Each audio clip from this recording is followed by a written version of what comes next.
بسم اللہ الرحمن الرحیم، اللہ کے نام سے شروع جو نہایت مہربان رحم والا۔ پیام دے کے جو آئے صبا مدینے سے، مریض عشق کی لائی دوا مدینے سے۔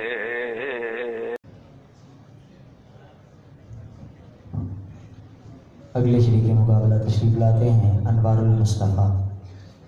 انوار المصطفیٰ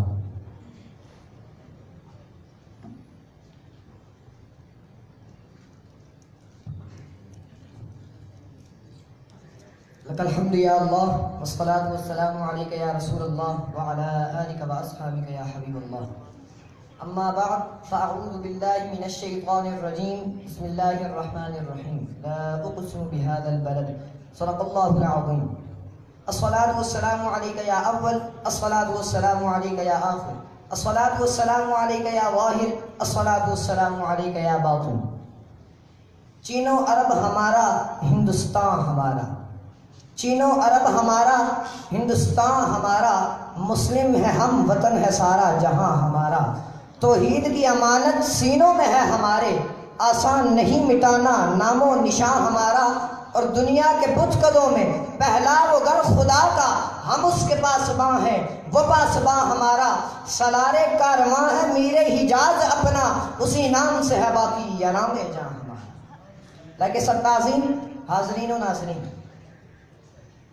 جیسا کہ آپ سب پر روز روشن کی طرح عیاں ہے کہ آج اس گفتگو کا عنوان ریاست مدینہ اور پاکستان ہے۔ یہ عنوان دل پسند بھی ہے اور من پسند بھی، اس لیے کہ اگر پاکستان پر ہمارا من قربان ہے تو ریاست مدینہ پر ہمارا تن من دھن قربان ہے۔ سامعین، اس وقت اس دھرتی کے سینے پر بہت ساری ریاستیں اور مملکتیں موجود ہیں۔ تاریخ بتاتی ہے کہ کوئی ریاست زمین زر کے لالچ میں بنی، تو کوئی ریاست قطع ارض پر قبضہ جمانے کے لیے، کوئی ریاست استحصاری قوتوں کی ہوس کے باعث ظہور پذیر ہوئی، تو کوئی ریاست استبدادی طبیعتوں کی طمع کے نتیجے میں پشت زمین پر ابھری۔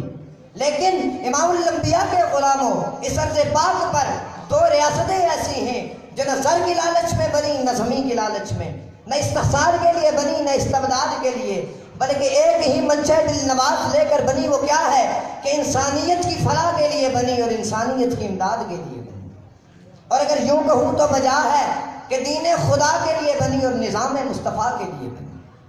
وہ کون سی ریاستیں ہیں؟ ایک ہے ریاست مدینہ اور دوسری ہے عکس مدینہ، مظہر مدینہ اور فیضان مدینہ، جسے دنیا پاکستان کے نام سے جانتی ہے۔ اگر ہم ان دونوں کی اسمی مماثلت پر غور کریں تو پتہ چلتا ہے ایک کا نام ہے مدینہ طیبہ اور دوسری کا نام ہے پاکستان، پاکستان۔ طیبہ کہتے ہیں اردو میں پاک کو، اور مدینہ کہتے ہیں جائے سکونت کو، رہنے کی جگہ کو، اسی کو فارسی میں ستان کہتے ہیں۔ اب ایک طرف ہے مدینہ طیبہ اور دوسری طرف ہے اس کا ترجمہ، تو یہ کہنا بالکل درست ہے کہ پاکستان عکس مدینہ بھی ہے، مظہر مدینہ بھی ہے اور فیضان مدینہ بھی ہے۔ اور میں دونوں کے لیے کہہ رہا ہوں کہ خدا کرے میری عرض پاک پر اترے وہ فصل گل جسے اندیشہ زوال نہ ہو، یہاں جو پھول کھلے وہ کھلا رہے برسوں، یہاں خزاں کو گزرنے کی بھی مجال نہ ہو۔ حاضرین، ہمارے بزرگوں نے انگریزوں کے ساتھ فکری جنگ بھی کی، قولی جنگ بھی کی، عملی جنگ بھی کی اور فعلی جنگ بھی کی۔ انہوں نے شبانہ روز محنت کی، ہندوستان اور بیرون ہندوستان کے دورے کیے، جانیں دیں، جاگیریں لٹائیں، عزتیں داؤ پر لگائیں، اور اس ریاست کو عکس ریاست مدینہ بنانے کے لیے انہوں نے اپنے دستانے تک بوسیدہ کر ڈالے۔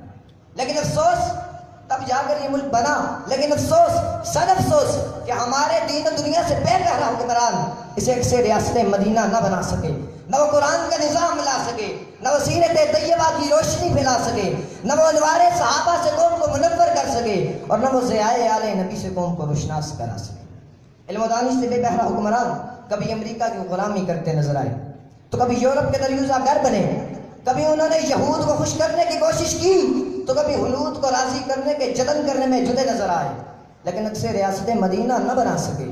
میں ایسے لبرلز اور سیکولرز کو پیغام دیتا ہوں کہ اگر حقیقی معنوں میں پاکستان کو اکثر ریاست مدینہ پاکستان بنانا چاہتے ہو تو ایک فارمولہ لے لو، فارمولے پر عمل کرنا تمہارا کام ہے، اس کو اکثر ریاست مدینہ بنانا رب کا کام۔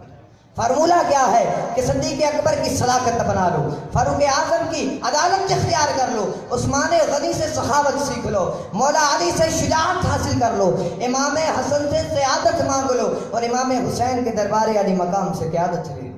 اگر مختصراً سمجھنا چاہو، آسان الفاظ میں سمجھو کہ قیامت تک نام ایک روشن رہے گا محمد کا، قیامت تک نام ایک روشن رہے گا محمد کا، اٹھو لوگو اور تھام لو بس دامن محمد کا، وما توفیق الا باللہ۔ سبحان اللہ۔ شہنشاہ مدینہ الصلاۃ والسلام، شہنشاہ مدینہ